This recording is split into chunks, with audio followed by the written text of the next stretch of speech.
New at 10, an ongoing fight between emergency responders could be putting your family at risk. A local fire chief is accusing the ambulance company of not providing enough vehicles and making patients wait too long to get help. But the company says that's not true. Team 12's William Pitts has both sides of the issues on a story you'll only see on 12 News. This is a patient care issue. To start, these two guys do not agree. Some untruth that he's putting out. And they won't by the end of the story either. We have had concerns with ambulance response now for 6 years. Chief Scott Freitag runs the Central Arizona Fire and Medical Authority. It's the fire district that surrounds Prescott and Prescott Valley. We have yet to see him come to the table with a solution. And that's John Valentine, who works for the ambulance company, AMR, also known as Lifeline.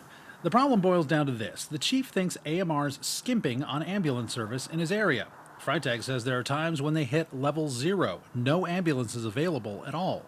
What AMR will say to that is, yeah, but that's only for a few minutes that we're at level 0. We'll get one available.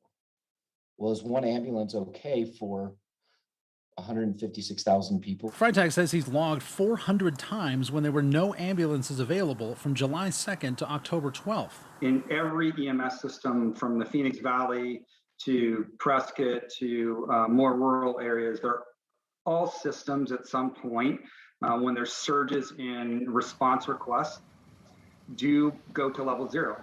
Valentine says the chief is demanding too much and says their response times are fine. They're also reviewed by the Department of Health Services, and we've been compliant in all those areas in the Prescott Valley area consistently. The Arizona Department of Health Services says they have been compliant. AMR responds within the limits set by the state. Still, Freitag says that's not good enough for his department.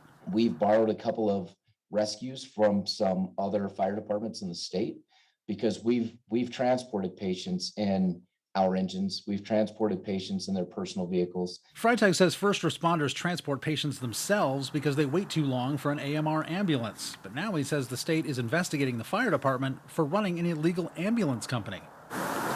AMR is a for-profit company. The fire department is taxpayer funded. And because they have to be licensed, AMR is the only ambulance company allowed there.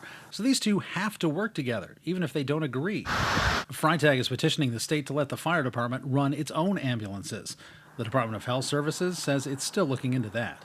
William Pitts, 12 News.